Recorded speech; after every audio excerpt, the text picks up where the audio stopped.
That really soothed her. That's great. Or old school style, you just take a washcloth and dip it in. Catherine and Meghan have long captivated the world with every outfit they wear.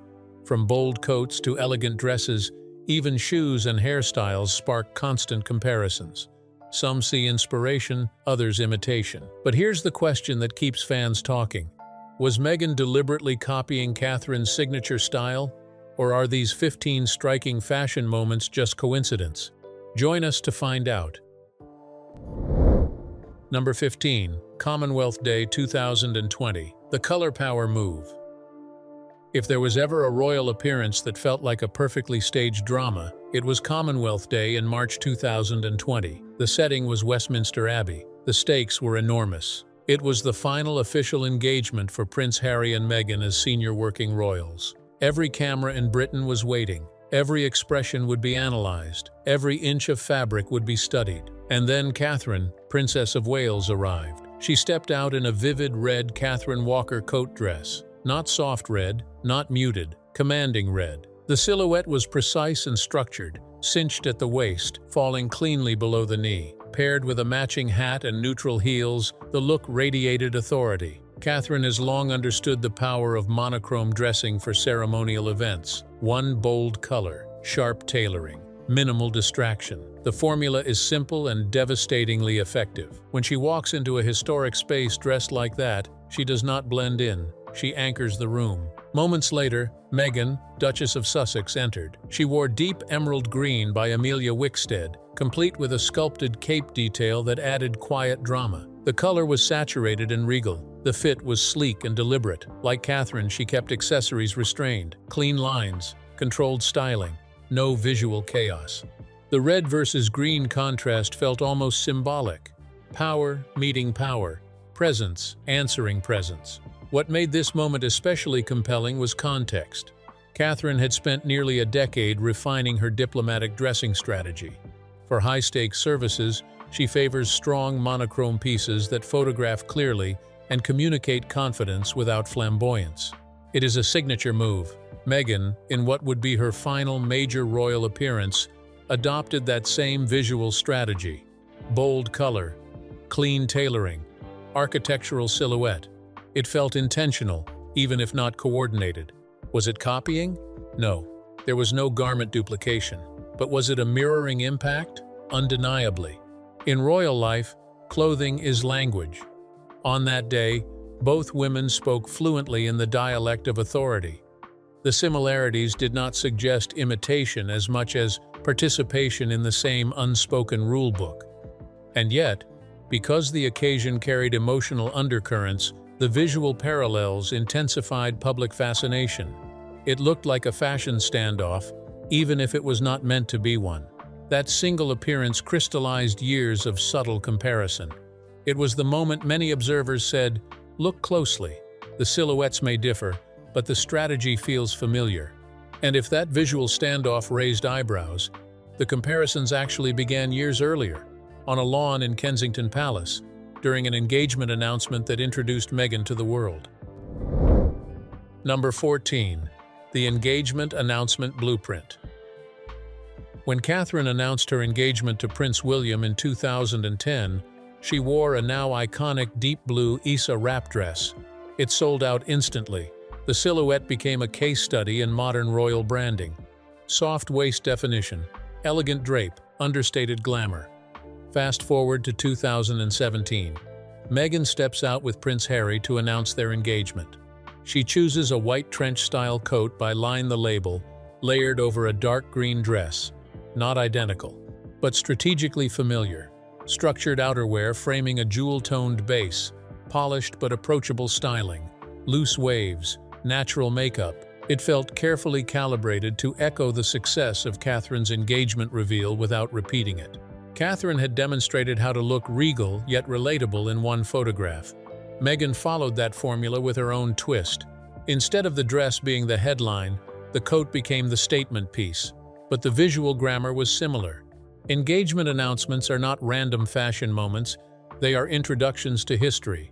Meghan's look signaled that she understood the royal aesthetic Catherine had already perfected. Was it an imitation? Not directly. Was it alignment with a proven visual strategy? Very possibly. And if the engagement moment sparked subtle comparisons, the wedding day comparisons were louder, deeper, and far more symbolic. Number 13. Long sleeves and bridal modesty. Catherine's 2011 wedding gown by Alexander McQueen redefined royal bridal style. Long lace sleeves, sculpted bodice, modest neckline. It revived a classic, almost ecclesiastical silhouette that nodded to Grace Kelly and royal history.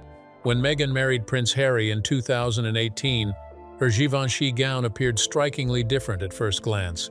Clean lines, minimal lace, boat neckline, modern simplicity. Yet look closer. Both brides chose long sleeves. Both embraced structured bodices. Both avoided plunging necklines. Both relied on cathedral-length veils to deliver drama. Catherine leaned into ornate romanticism. Meghan leaned into architectural minimalism. But the shared commitment to regal modesty was unmistakable. Royal brides could have gone trend-driven. Instead, both chose restraint. That parallel-fueled conversation, Meghan's gown seemed like a modern reinterpretation of the same royal formula Catherine had already made iconic. Even the veils told a story. Catherine highlighted intricate lace craftsmanship. Meghan embroidered flowers representing Commonwealth nations. Different symbolism, similar grandeur. Two weddings. Two aesthetics. One underlying adherence to tradition. And once the lace and silk were archived in palace history, the comparisons did not fade. They followed the women into everyday public life, where coat dresses became the next battleground. Number 12. The coat dress formula. If Catherine has a fashion signature, it is the tailored coat dress, knee length, defined waist, structured shoulders, paired with classic pumps and often a coordinating hat. It became her uniform for official engagements. After joining the royal family, Meghan began appearing in remarkably similar silhouettes. Navy coat dresses for remembrance events, pale pink structured ensembles for trooping the color, fitted bodices flowing into subtle A-line skirts. Before royal life, Meghan favored relaxed California tailoring. Post-engagement, her wardrobe shifted toward sharper British structure. The parallels were noticeable. Catherine often accessorized with statement fascinators. Meghan typically kept hers simpler, but the underlying architecture of the outfits felt closely aligned. Coat dressing is not accidental. It is ceremonial armor. When Meghan stepped into that silhouette repeatedly, observers questioned whether she was consciously adopting Catherine's most dependable style formula. Perhaps it was protocol, perhaps it was practical, or perhaps it was strategic positioning within the royal hierarchy. Either way, side-by-side images began circulating more frequently, and if daytime structure invited comparison, evening glamour intensified it. Because nothing fuels royal fashion debate quite like the little black dress. Number 11. The little black dress showdown. Black evening gowns are staples in royal wardrobes, but how they are worn matters. Catherine has chosen black lace and velvet gowns for premieres and remembrance concerts. Floor length, refined, romantic but dignified, hair swept back, minimal jewelry. Meghan stepped into similar territory with her own black evening looks, most notably the off-shoulder Stella McCartney gown worn to a state event. The mood was strikingly comparable.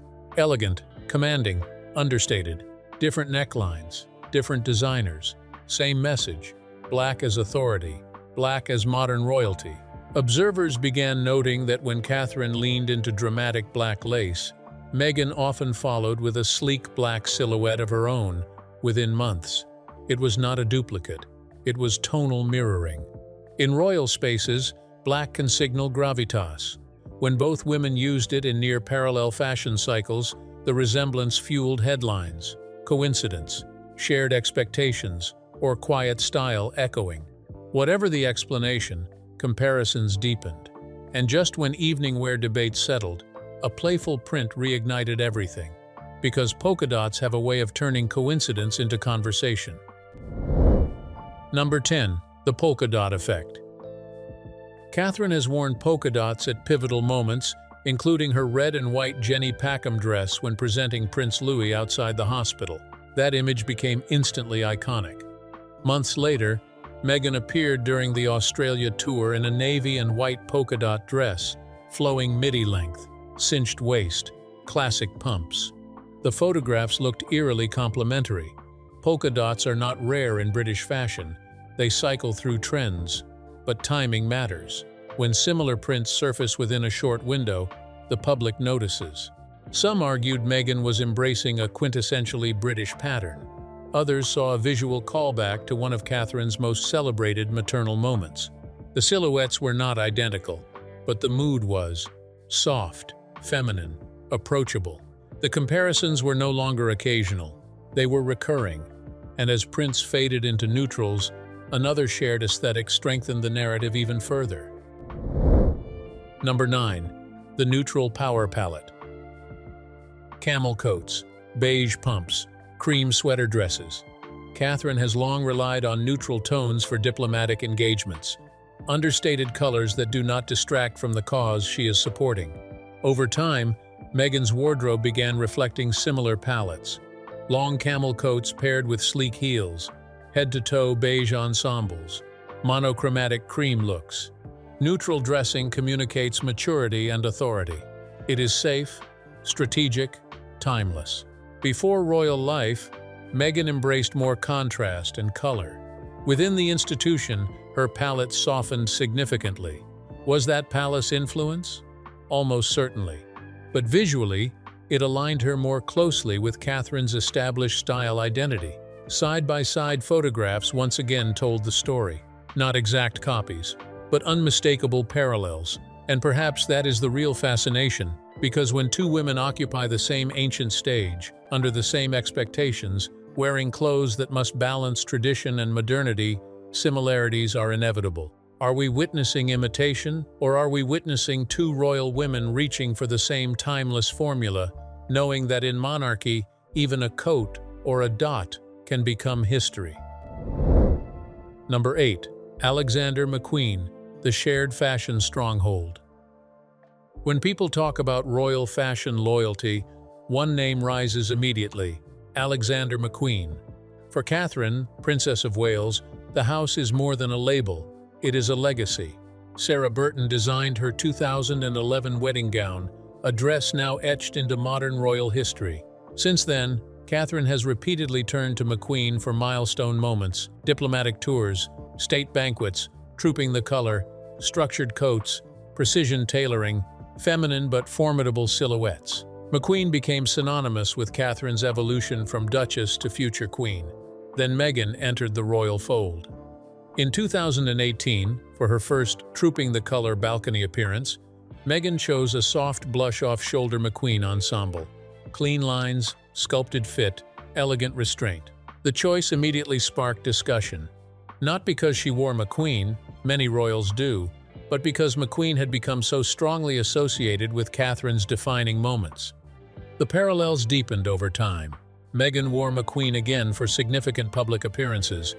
The cuts were similar: defined waists, minimal embellishment, authority through silhouette rather than decoration. Now, to be fair, McQueen is a British fashion institution. Choosing the brand signals support for British design. It aligns with royal tradition. It is practical, even expected, but optics matter. When Meghan selected a house so intimately tied to Catherine's bridal identity and public image, observers saw more than coincidence. They saw strategic positioning within the same visual territory. It was not that Meghan copied specific garments. She did not recreate Catherine's wedding lace or replicate exact coat dresses. Instead, she stepped into the same architectural language. Clean lines, commanding structure, subtle drama. Royal fashion is symbolic chess. Designers are not just designers, they are alliances. When Meghan adopted McQueen as part of her rotation, the visual overlap intensified the ongoing narrative. Was she aligning herself with an established royal aesthetic to reinforce unity, or was she consciously stepping into the stylistic arena Catherine had already mastered? The public never received a definitive answer. But what became undeniable was this: whenever Meghan wore McQueen, comparisons surged. Articles were written. Photo grids resurfaced. Headlines hinted at rivalry, whether warranted or not. And if sharing a fashion house blurred lines further, the next pattern was even more intimate.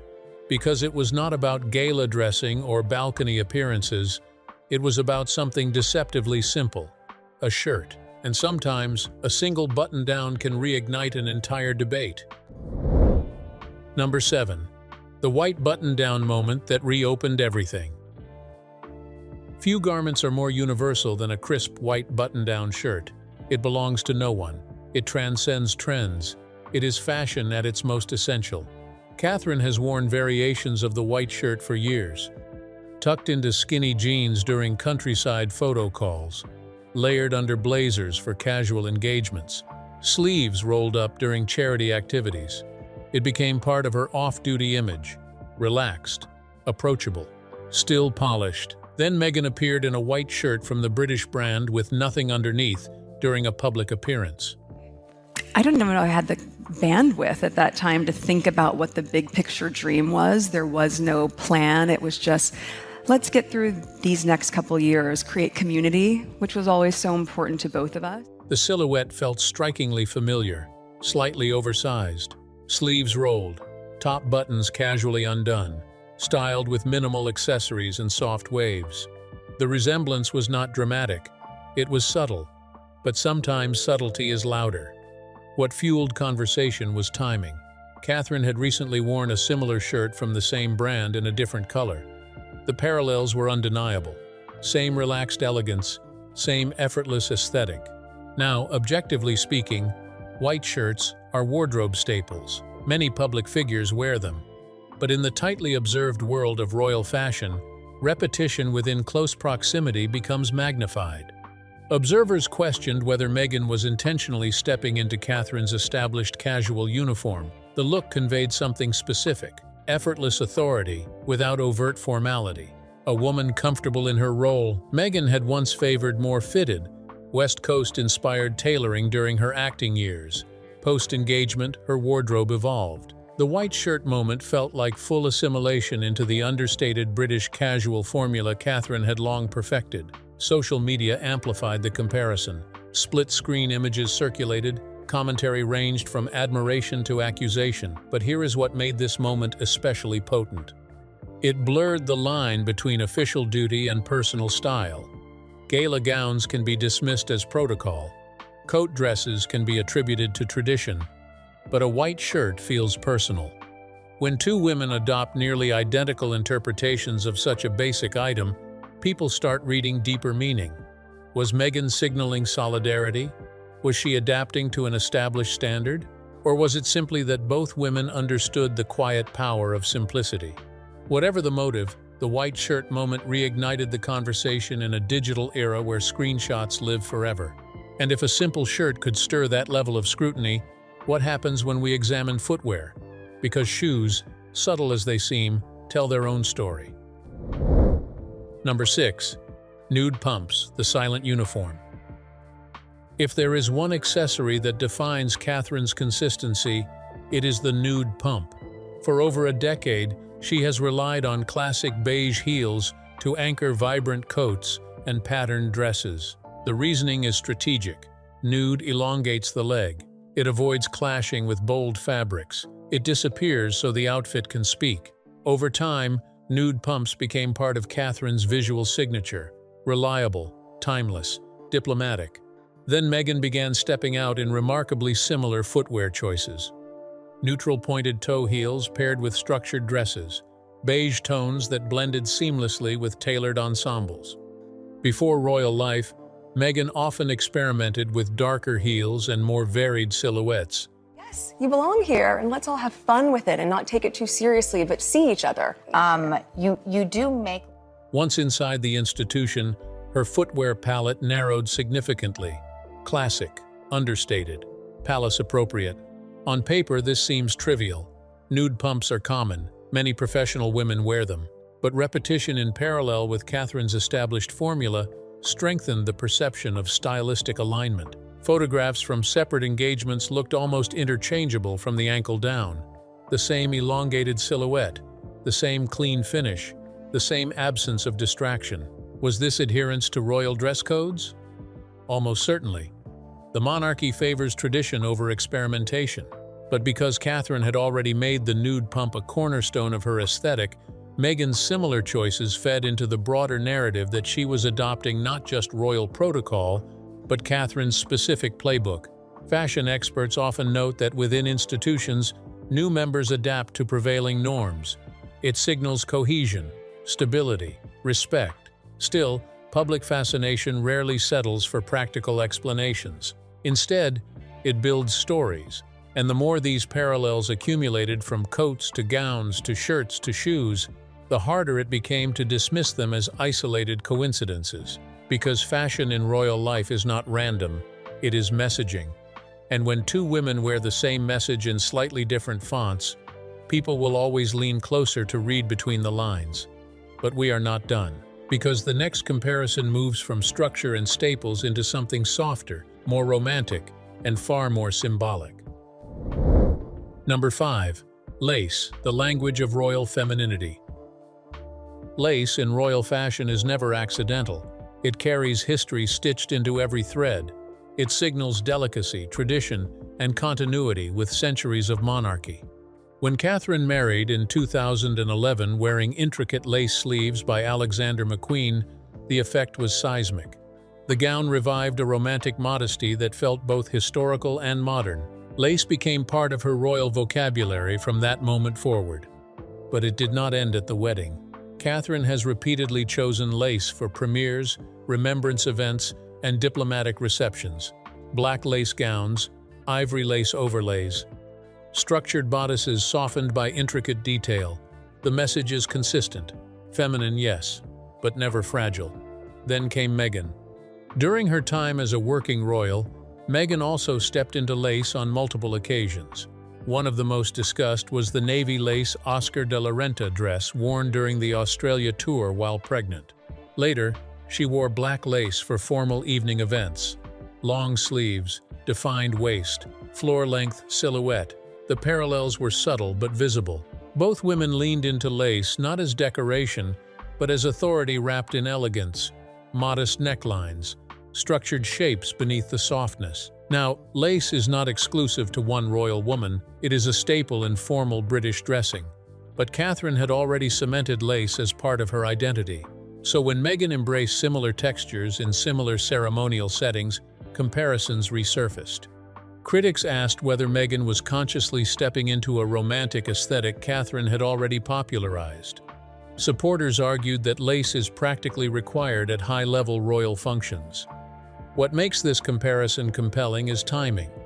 Meghan's most lace-heavy appearances often followed major Catherine lace moments within a relatively short fashion cycle. Not copies, not replicas, but visual echoes. And lace is emotionally loaded.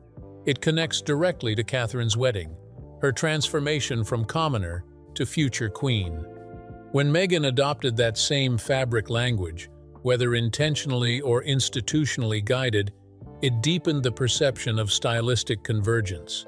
In monarchy, textiles speak, lace whispers continuity. And when two duchesses whisper the same visual message, observers inevitably ask who said it first. Yet if lace represents tradition, the next category represents something far more strategic: color diplomacy. Because no one in the modern royal family uses color quite like Catherine, and over time, Meghan began speaking in that same chromatic language. Number 4. Monochrome power dressing.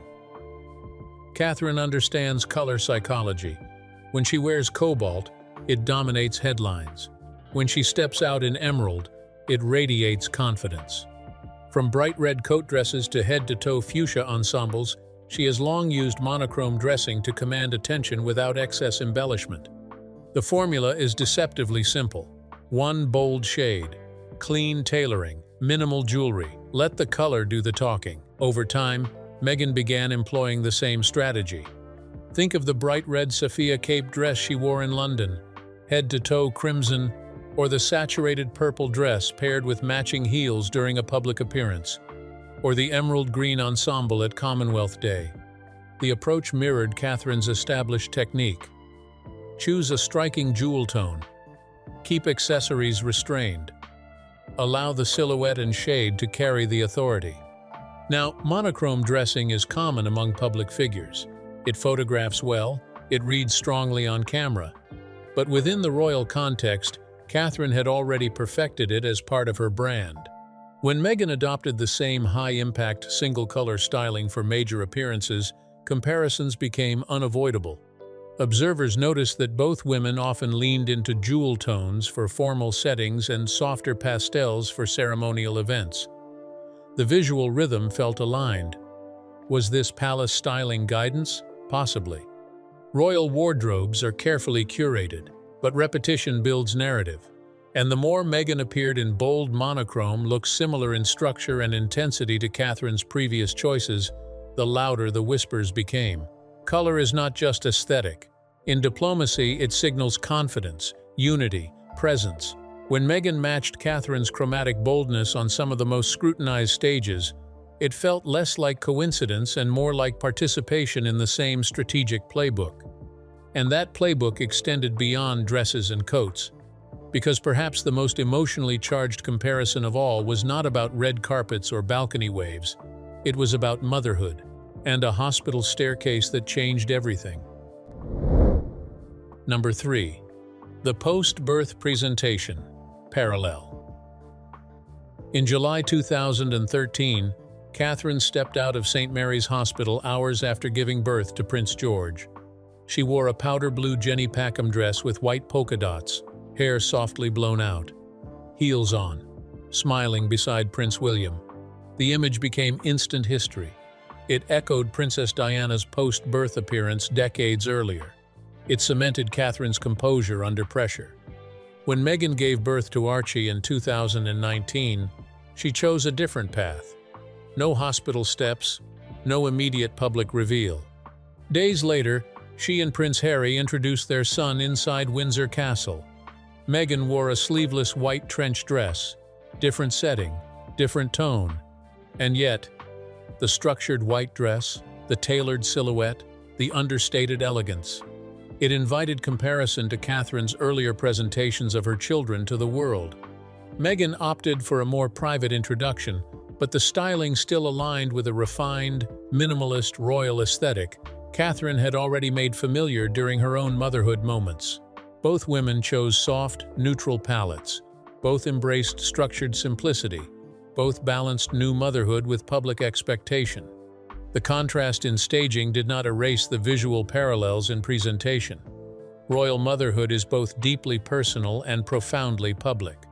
Clothing becomes armor in those first photographs. Observers debated whether Meghan was deliberately echoing Catherine's composed hospital moments while adjusting the format to fit her own boundaries. The fascination lay in symbolism. Catherine's hospital step appearances represented continuity. Meghan's Windsor reveal represented evolution. But visually, the silhouettes spoke a similar language of controlled grace. And when motherhood entered the fashion comparison conversation, the stakes felt higher. Because this was no longer about designers or trends, it was about legacy. And legacy in the royal family is always written in images. Yes, you belong here, and let's all have fun with it and not take it too seriously, but see each other.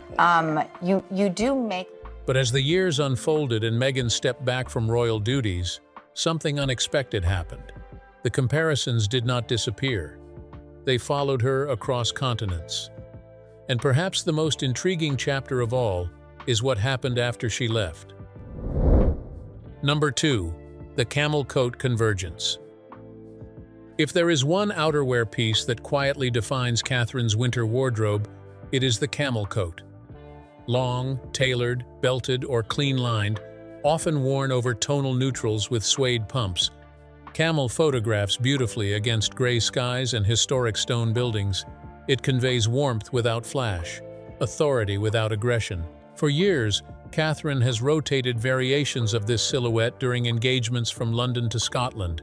The formula rarely shifts: structured shoulders, mid-length hem, minimal hardware, polished but never loud. Then Meghan began stepping out in strikingly similar camel ensembles. During public appearances both in the United Kingdom and later in North America, she wore long camel wrap coats styled over cream or beige monochrome outfits, sleek heels, soft waves, clean makeup. The resemblance was not about brand duplication, it was about mood alignment.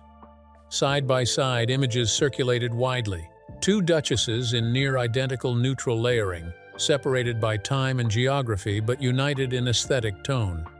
Camels are not rare, it is a classic. But Catherine had already made it a dependable cornerstone of her royal image. So when Meghan embraced the same palette and structure repeatedly, observers saw a pattern. Before royal life, Meghan often gravitated toward sharper contrasts, black and white combinations, bold color blocking. Once embedded within royal duty, her wardrobe softened. It matured into the same restrained tonal sophistication Catherine had mastered over a decade. Some fashion analysts argue this is institutional influence. The monarchy favors timeless over trendy. Camel fits that brief perfectly. But repetition creates narrative. The more Meghan leaned into the same neutral power coat formula, the harder it became for critics to ignore the parallels. What made this convergence especially compelling was its longevity. It was not one appearance. It was recurring, seasonal, consistent. And consistency in royal fashion is never accidental. It builds identity. So when two women occupying closely watched positions repeatedly project nearly identical winter authority through the same coat language, questions naturally follow. Is this an adaptation, alignment, or subtle competition? The camel coat may seem quiet, but in royal storytelling, even quiet pieces speak volumes. And if outerwear signaled convergence, the next comparison touched something even more personal: hair. Because style is not only fabric and tailoring, it is also how you frame your face. Number 1. The Hair Evolution Echo. Catherine's hair has been part of her public identity since the beginning. Glossy, long, softly curled, consistent, feminine, approachable. It became shorthand for her image. Even when she experiments with shorter lengths or subtle highlights, the overall silhouette remains recognizable. Meghan entered royal life with a different aesthetic. Sleeker, often straighter, sometimes worn in low buns with face-framing tendrils. During her acting years, she frequently opted for more relaxed, California-inspired styling. But as time passed within the royal spotlight, observers began noting similarities in overall presentation. Softer waves during formal engagements, center parts, loose curls that mirrored Catherine's signature bounce. Even the occasional half-up styling for family events sparked visual comparisons.